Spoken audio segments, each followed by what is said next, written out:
પૂર્ણ પુરુષોત્તમ પ્રભુ પરબ્રહ્મ જય સર્વોપરી સુખકાંદ સહજાનંદ જી કમનેય મૂર્તિ માધુરી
સ્વામિનારાયણ હરે સ્વામિનારાયણ હરે સદગુરુ નિર્ગુણદાસ સ્વામીની વાતો કોઈ એક વખત વ્યાકરણ સ્વામીએ સંયમીની પુરીમાં જઈ સંયમી એટલે યમપુરી સ્વામિનારાયણના નામનું ઉચ્ચારણ કર્યું તે સાંભળી અનેક પતિજીવોનો ઉદ્ધાર થઈ ગયો અને તેઓ દેવ થઈ દેવલોકમાં ગયા. એક દિવસ વડતાલમાં બપોરે મહારાજ બંગલામાં પહોંચ્યા હતા. તે વખતે નૃસિંહદાસજી સ્વામી અને પરમ જ્ઞાનાનંદ સ્વામી મહારાજના દર્શન કરવા આવ્યા. મહારાજના ચરણામૃતમાં રહેલા 16 ચિહ્નો જોવા લાગ્યા. એટલે મુખારવિંદ પરથી વસ્ત્ર ખસેડી મહારાજ બોલવા લાગ્યા કે શું જુઓ છો? નૃસિંહ સ્વામી બોલ્યા કે ચરણામૃતમાં જે ચિહ્નો છે તેના દર્શન કરીએ છીએ. મહારાજ કે એ ચિહ્નો સહિત ચરણારવિંદનું ધ્યાન કરે તેને સમાધિ થાય. આ સાંભળીને પરમ જ્ઞાનાનંદ સ્વામીએ સમાધિની ઈચ્છા રાખીને એવી રીતે ધ્યાન કર્યું એટલે તેમને સમાધિ થઈ અને સિદ્ધિએ પ્રગટી અને અહીં બેઠા બેઠા અક્ષરાદિ ભગવાનના ધામ તા બ્રહ્માદિક સર્વે દેવના ધામ તા પ્રાણી માત્રના ઘાટ સંકલ્પ જાણવા લાગ્યા. અને આ વાત તેમણે ગોપાળાનંદ સ્વામીને કહી. એટલે ગોપાળાનંદ સ્વામી બોલ્યા કે તમારું બગડવા કાળ થયું, કારણ સર્વેના સંકલ્પ જાણવાથી તમારા મનમાં ભગવાનના સારા સારા ભક્તોના અવગુણ જણાય. એટલી બધી સિદ્ધિ પ્રાપ્ત થઈ, સમાધિ થાય તો ભગવાનના ધામમાં જે કોઈ પણ ધામ પણ આમાં માણસના સંકલ્પ જાણે કે આનામાં હું સંકલ્પ રહેલો છે, એનામાં કેટલા દોષ છે એ પણ પોતે જાણતા. એટલે ગોપાળાનંદ સ્વામી કે તમે બધું આ જાણ્યું ને હવે તમારું બગડવામાં થયું છે, કારણ કે કોઈ હરિભક્તના અવગુણ માલિકો જાણે એટલે એનો અભાવ આવે એટલે સત્સંગમાંથી પડી જાય. સર્વના સંકલ્પ જાણવાથી તમારા મનમાં ભગવાનના સારા સારા ભક્તોના અવગુણ જણાશે. રજોગુણના યોગે તે સમયે એમના મનમાં જે મલિન વિચારો થતા હોય તે જાણીને તમારા મનમાં પણ એમ થાય કે આ તો મહારાજ વખાણે છે એવા નથી, પછી તમે પણ એવા અવગુણ જોઈ તેવા થઈ જાઓ. એ તો ભગવાન સહન કરી શકે પણ તમારાથી સહન થાય નહીં. આ વાત સાંભળીને પરમ જ્ઞાનાનંદ સ્વામી બોલ્યા કે હવે કેમ કરું? ગોપાળાનંદ સ્વામી કે મહારાજની પ્રાર્થના કરો. એટલે પરમ જ્ઞાનાનંદ સ્વામીએ મહારાજની પ્રાર્થના કરી કે મહારાજ આપની મૂર્તિ વિના કઈ દેખાય નહીં એવી કૃપા કરો. એમ 6 માસ સુધી પ્રાર્થના કરી એટલે બધું ટળી ગયું. ગોપાળાનંદ સ્વામી પૂર્વાશ્રમમાં ઈડર દેશમાં પાડા ટોયલા ગામના અવધિચ બ્રાહ્મણ છઠ્ઠા કદિયા ઠાકર હતા.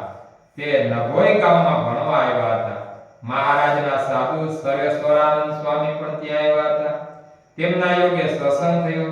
પછી પૂર્વજન્મના યોગીરાજ ગોપાળાનંદ સ્વામી, સર્વેશ્વરાનંદ સ્વામી ના પ્રભુરામે સર્વે નાલોદ આવ્યા અને પ્રભુરામને ઘેર જમીન બધા મહારાજના દર્શને દભાણ આવ્યા. મહારાજના દર્શન કરી અને ઘેર આવ્યા પછી સ્વામી નિશાળ ચલાવતા અને નિશાળના છોકરાને સમાધિ કરાવતા હતા. ત્યાં પાડા ગામનો એક છોકરો ભણવા આવતો હતો. તેને સમાધિ થઈ એટલે તેનો બાપ સ્વામીને વઢવા આવ્યો અને કહ્યું કે મારા છોકરાને તમે બગાડી નાખ્યો. સ્વામીએ કહ્યું તારા છોકરાને તું અહીંથી લઈને જા, હું ભણાવું નહીં. એટલે તે પોતાના છોકરાને ઘેર લઈ ગયો. પછી એક દિવસ તે છોકરાને સમાધિ થઈ એટલે તેના બાપને લાગ્યું કે આ કુશાલ તો મહાકામણ ટુમણીઓ છે. ગોપાળાનંદ સ્વામી ટોડલા ગામ આવ્યું, આપણે ગુજરાતને છેડે આમ તો આવે સરહદ ઉપર, અને ત્યાં પોતે બ્રાહ્મણ હતા. એનું કુશાલ ભટ્ટ નામ હતું. પૂર્વાશ્રમનું નામ કુશાલ ભટ્ટ હતું અને પોતે છોકરાઓને ભણાવતા. તું ભલો થઈને મારા છોકરાને ઉઠાડ. એટલે સ્વામી બોલ્યા એ છોકરાને તું કહેજે કે કુશાલે કહ્યું છે. પેલા છોકરાને તેના બાપે એવું કહ્યું એટલે તે ઉઠ્યો. એક દિવસ ટોયડા ગામમાં જંતર મંતર વાળો એક બ્રહ્મચારી આવ્યો. તેને તે ગામના બધા માણસો નોતરું દઈને પોતાને ઘેર જમવા બોલાવે.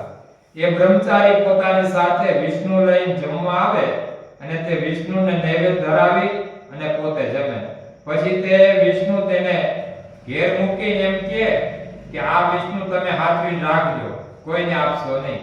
પછી પોતે પોતાને ઉતારે આવે અને હવારમાં તે બ્રહ્મચારી વિષ્ણુને પોતાની પાસે બોલાવી લેતો. ઘેરે ઘેરે પધરામણી મંડી થવા, માણસો મીંડા રસોઈયું દેવા. પછી એની પાસે એક શાલિગ્રામમાં વિષ્ણુની મૂર્તિ હતી. પછી જેને ઘરે જમવા જાય એને એમ કહે આ મૂર્તિ લ્યો, તમે આને હાથે મૂકી દો. હવે એ હાથે ગમે ત્યાં મૂકી હોય, પેટારામાં મૂકી હોય તો એ પોતાના ઉતારે જાય તો વિષ્ણુની મૂર્તિ એની પાસે આવી હતી. આવું એની પાસે જંતર મંતર હતું. એમ આવી સિદ્ધિ વાળો હતો. આવા ઘણા ચમત્કાર ગામમાં બતાવવા માંડ્યો.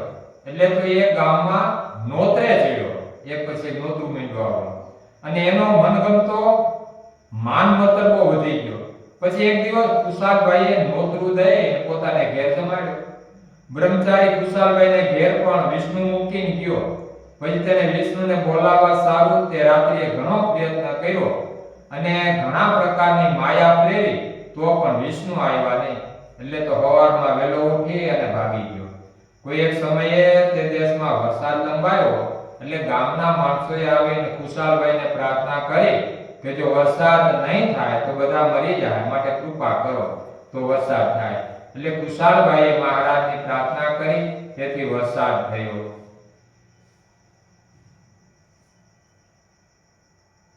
જે આ કુશાલભાઈ સાધુ થયા પછી એનું નામ ગોપાળાનંદ સ્વામી, અને જે સારંગપુરની અંદર જે હનુમાનજી છે તે પધરાવ્યા એ આ ગોપાળાનંદ સ્વામી. એ આ કુશાલ પૂર્વાશ્રમમાં કુશાલ ભટ્ટ નામ હતું.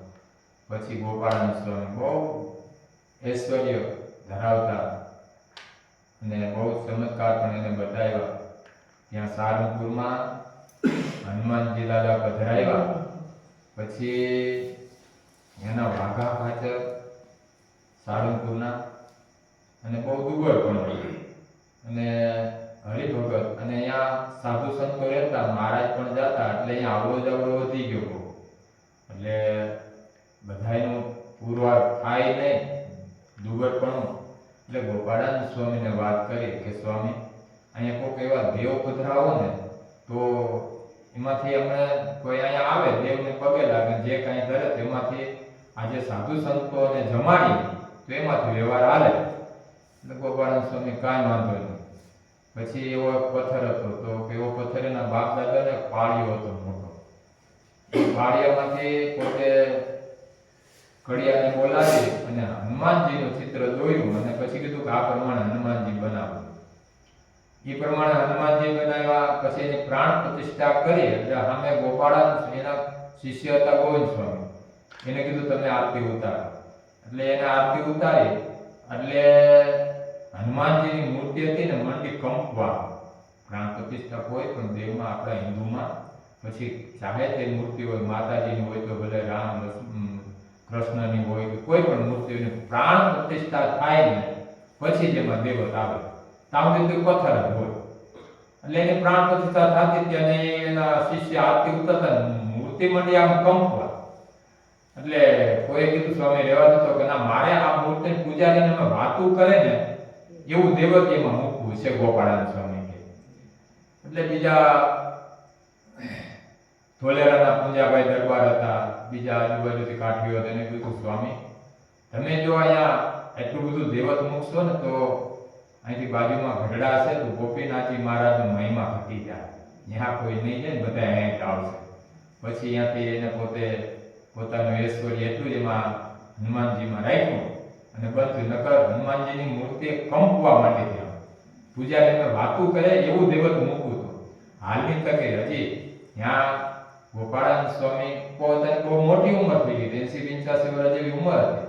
આમ પોતાની પાસે લાકડી હતી, એટલે રૂપાથી મઢેલી, આમ ટેકો રાખી અને પોતાને ઉભા હતા. હજી લાકડી અહીંયા મંદિરમાં છે, હનુમાનજીના મંદિરમાં દર્શન થાય. ગમે એવું જોડિયું હોય અને અહીંયા કૂવો છે, અટાણે ઢાંકેલો છે, એમાંથી પાણીની અંજલી છાંટે એટલે ડાળ નાખવા માંડે.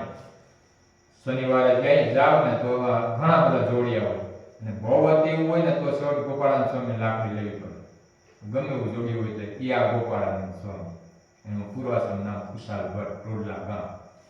શ્રીવતમ શ્રીધરમ સર્વદેવીશ્વરમ ભક્તિધરમ આત્મજમ વાસુદેવાયમ માધવમ કેશવમ કામદાય કારણમ સ્વામિનારાયણ મનિલકંઠે ભજન સહજા